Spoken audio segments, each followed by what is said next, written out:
What's up, Reef Builders? Salem Clemens here. I'm here with Cris Capp of Aquatic Art, one of the nicest shops in Denver. And Cris is something of the master of Gonis. He's been keeping them for a long time. I don't know if I would say that, but I have been keeping them a long time, that's for sure.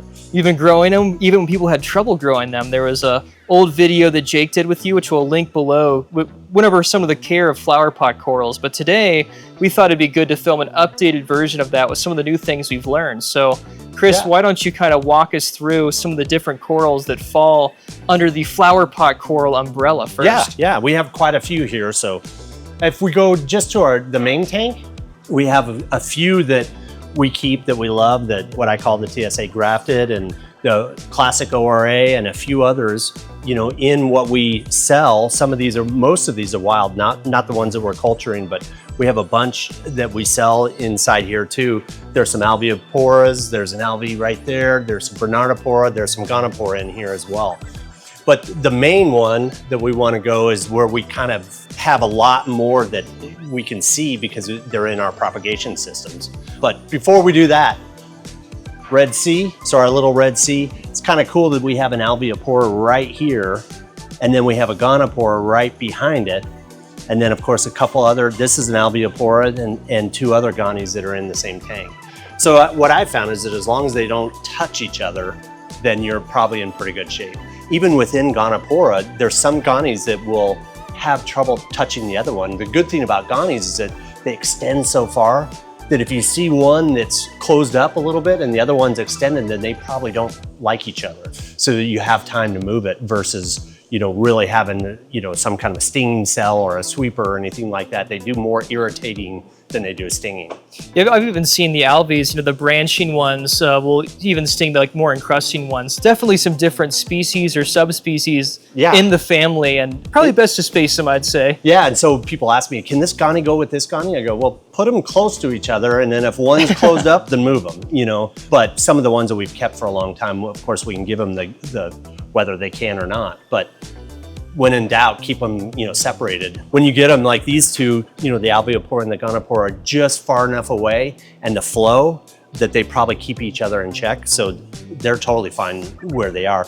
As they get bigger, or if I change the flow, then I may have a little bit more problem that way. Yeah, you're likely to have more success in the kind of Goni gardens if you try to keep the same species. And you can actually tell kind of by the tip of the polyp with what they look like. Some are kind of spiky, some are smooth, and that could be it. And it's hard to tell, you know, new reefers, you know, without macro lenses and everything. But through experience, we can get some of them. But if you have a couple wild ones, don't really know. But yeah, and then there's all these little subspecies. So have we documented all those? And is there a compatibility list? No, there isn't. So probably just space them, keep them apart in the beginning. Apart. Yeah, when in doubt, why not? So. Yeah, even Bernardpora, I know that in the past, Reef Builders had got it wrong. There's some newer stuff, and Chris Meckley had a whole rant, and Bernardpora is actually Goniopora too.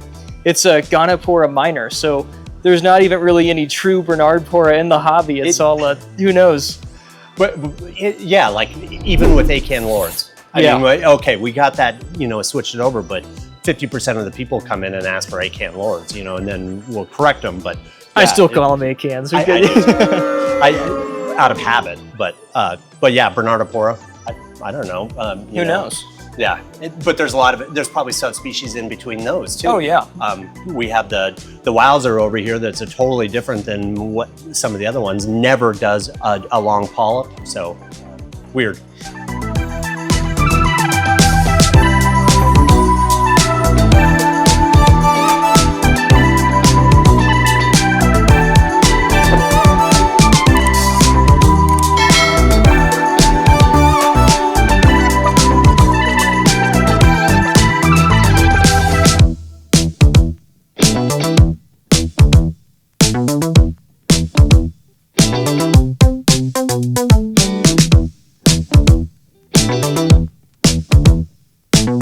Yeah, so something people often don't know about flowerpot corals is that clowns can host them too. Yep, we put that flowerpot in. Obviously there's clowns in there and no anemone. And they hosted the Goniopora, and I kept watching to see if it's going to damage the Goniopora, and it never did. So I just kind of let it go. Looks like they were even swimming in the algae there too, so probably both of them. And I've never seen an algae before. Actually, that's the first time. Yeah, hosting, and every once in a while I'll see them kind of go up to the red one on top, and they never hosted that one. They just kept going right back to the green. Yeah, another thing about this white algae is this probably like one of the only true white corals besides those Fiji pipe organs. This is a great piece to have in really any tank, and I don't really see them too often. They were coming in like 2 years ago, maybe? I don't know. It was a different color before it went in. It definitely morphed to more white. It was more green with some pink in it when we got it. Like a dark purple or black and white, like really good contrast on it. Definitely a good piece to have if you want to have flower pots. And then over here, we were talking about the difference between Bernardpora and Goniopora, and talking about how most all of the Bernardpora in the hobby are actually Goniopora minor. But this species here from ACI Aquaculture is actually a true Bernardpora, so a lot shorter polyps. A lot shorter. I've never seen a sweeper per se coming off this coral.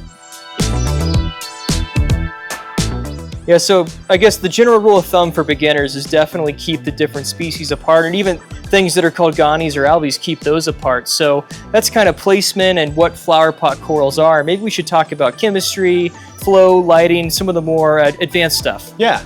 Well, that also holds true with any coral, because the coral's, its only job is space. Yeah.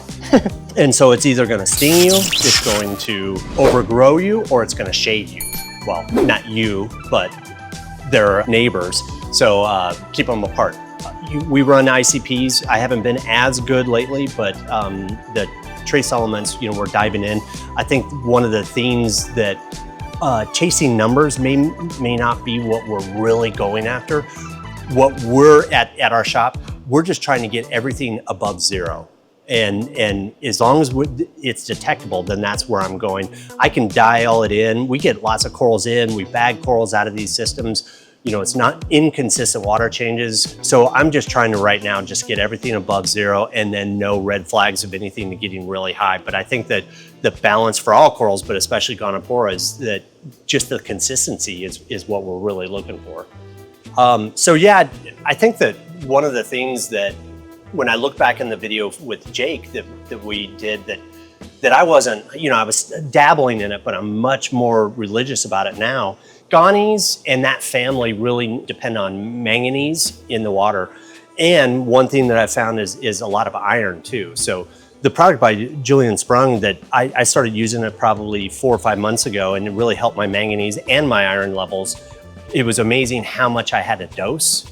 We dose a lot of iron, which was amazing that I ever had to do that much. But it's got iron plus manganese, and so it's a really easy one to get both of those on a consistent basis. But love this one. Yeah, a lot of the Australian exporters and collectors I've talked to, because at first I'm like, gonis don't need manganese. That's like an old wives' tale. But almost every single one of them says that they find a lot of the gonis in mud flats that are almost in estuaries, like right where a river meets the ocean, and it's all red clay. So the clay probably has, if it's red, that means iron, and manganese kind of occurs naturally with iron. So dosing those is probably something that would make a big difference if you're having issues with gonis and your alk is stable and you've done all the really basic types of troubleshooting. It might be trace elements. Yeah, and I remember Julian Sprung coming to our shop a long time ago, but I had a bleached trichophilia, and he was like, dose manganese. And of course, what Julian Sprung says that we do, so lower light and dosing manganese, but I think it has benefits, not only the Goniopora, but all corals.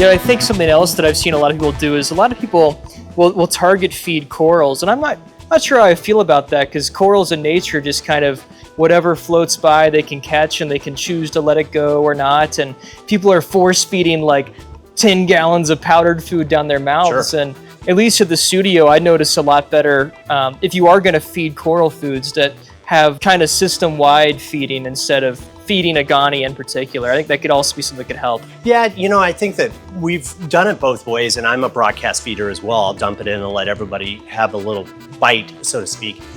In the past, we've also taken powdered foods and target fed them.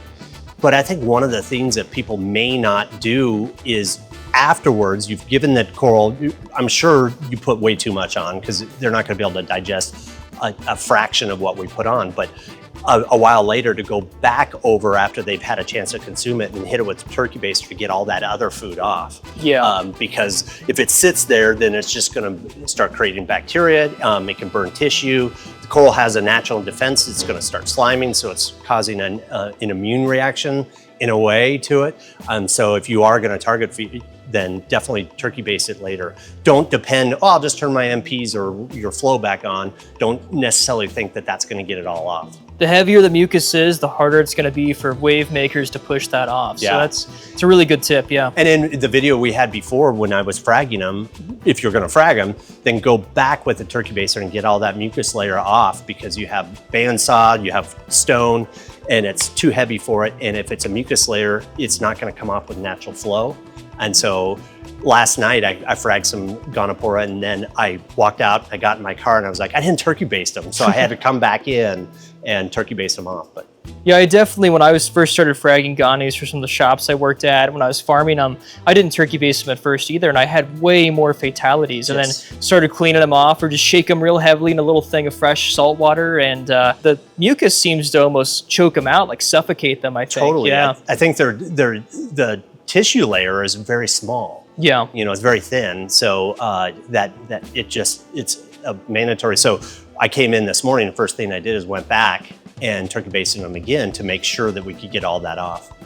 So we've talked about the chemistry behind Gonis, the differences between different flower pot corals. Let's talk about placement in terms of flow and lighting. Where should we be putting these in our aquarium? Yeah, every customer that buys a Goni inside our shop, we always recommend them put them on the sand. Now, if you have an over-aggressive diamond goby, then you want to elevate it from the sand, but that means the lighting is going to be the lowest. You can acclimate them to higher light, but do it very, very slowly. Everybody's had a Goniopora that's closed up. A lot of people have had them because they put them on the top of their tank and then they close up. You're into 2 or 3 months before that Goni comes back out, if it ever does. So then you have to put it way under a ledge. So start them off on the bottom, get them the lowest par that you can, and then gradually acclimate them higher in the tank. As far as flow, I think that they need to be whipped around. Yeah, yeah. They do. They like to be hit. You know, you got all those polyps concentrated in one spot, and you just have to zip them around. Now, not SPS flow, but you should be able to see as the tentacles go by, you should be able to see the base of the coral or more of the body in between the tentacles pretty frequently as they're flowing around. I think kind of like torch coral like flow. Like you I don't want would anything agree. direct on there because it can really like, create a bald spot, kill them, but like flow around them type of thing. Yeah. I mean, you think of a Trachophilia and you put it in low flow and it puffs up to gigantic proportions.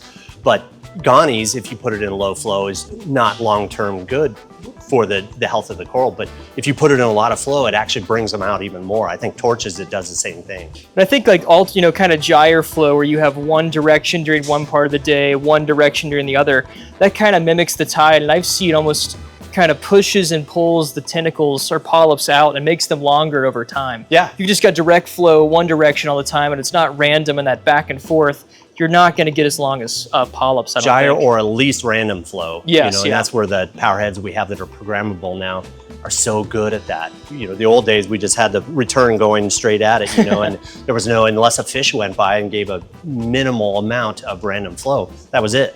So that brings up a point that we were talking about earlier, is that why do Gonis have such a bad rap? And I think that the first 15 years or 20 years of starting to import these corals, we had the wrong kind. The big ball type, and I can't remember the exact species ones, never lasted for any of us. Granted, we weren't looking at iron and manganese and all those things at that time as much as we are now. But I think those big balls, it was the wrong species. I think the odds are it was gonna die. Some people kept them, but most people didn't.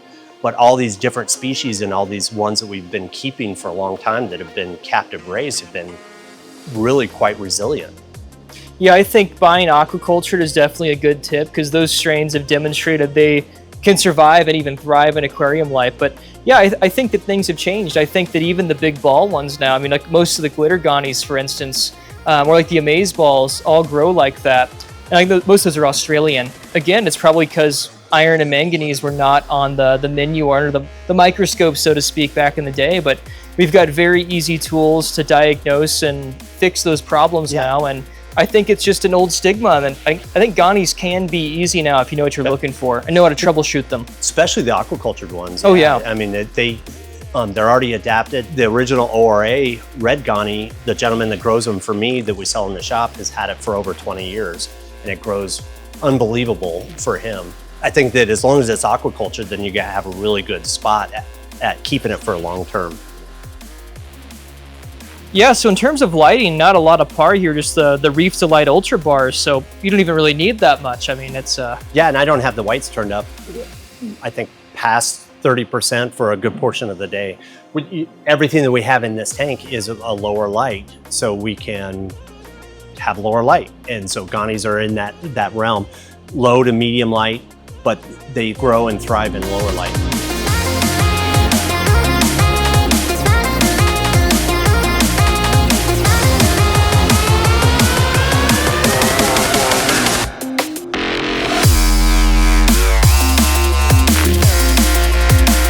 One of the first times, or I guess the first time I came to your shop, I traveled all the way from Kansas, pre-Reef Builders, Salem Clemens. And I came here because I watched the video and I wanted to buy a frag of the Hurlock Goni. Why don't you tell us the story on that piece and we can show people all about it? Yeah, the Hurlock Goni, it's called Hurlock Goni because it was a reefer. His name was Steve Hurlock. Jake Adams and Steve are no longer with us, but the three of us would go to his tank, and it was a 1,200 gallon tank. There's still videos of it on Reef Builders. So he had this Goni for a long time. And so when Steve passed, Jake took some corals and I got the Hurlock Goni. And so it's been with me for probably, I don't know, maybe 12 years. And Steve had it for over 10 years before that. So I've given it to a lot of different people over the years. Just love the story behind it. Plus it's a very attractive Goni and it grows really well. Maybe not as good as the ORA. Some people have had troubles with it, but we have it in a lot of service accounts. So yeah, it's a great coral. It's like a glitter Goni on the cheap. It's a glitter Goni with no glitter. It looks exactly the same. It's ironic that it was unique. I hadn't seen something that even looked close to it for a long time. And then all of a sudden I got a few orders and I have some that look very similar to it. The same color, maybe it was a region that they went back to. I don't really know, but I couldn't find it anywhere. But now I'm seeing some coming in for the wild that look very similar to it. Yeah, I've seen some endo ones that have came in, but they still don't seem exact.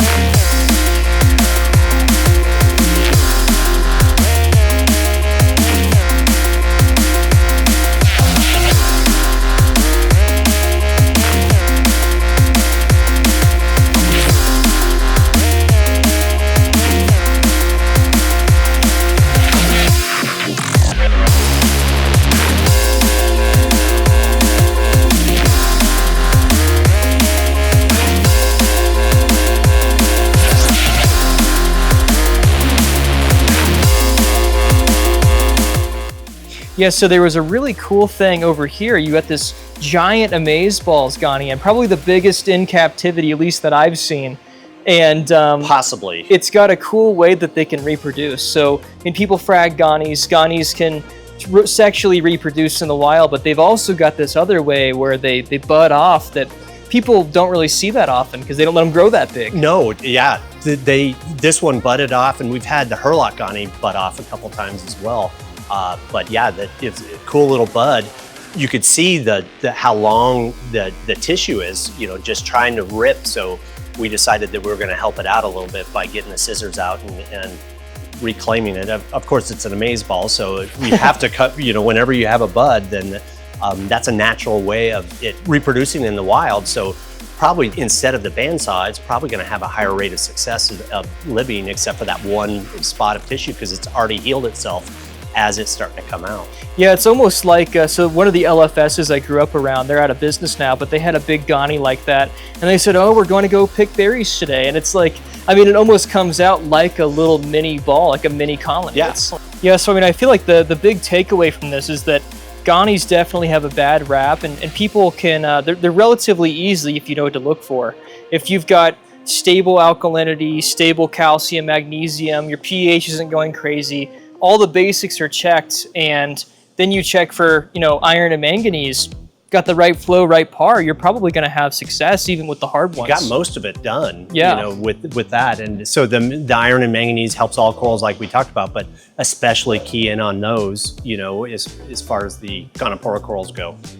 Yeah, any other tips you have for people trying to keep Gonis or flower pot corals for the first time? I think we talked about it earlier. Don't put them in too much light too early. I mean, that's the #1 tip. And then the corals tell you to a certain degree if they're closed up, then I would try a different spot, a different flow, and also make sure that you're checking to see if any fish or anything, corals or random gorilla crab or something is crawling on it.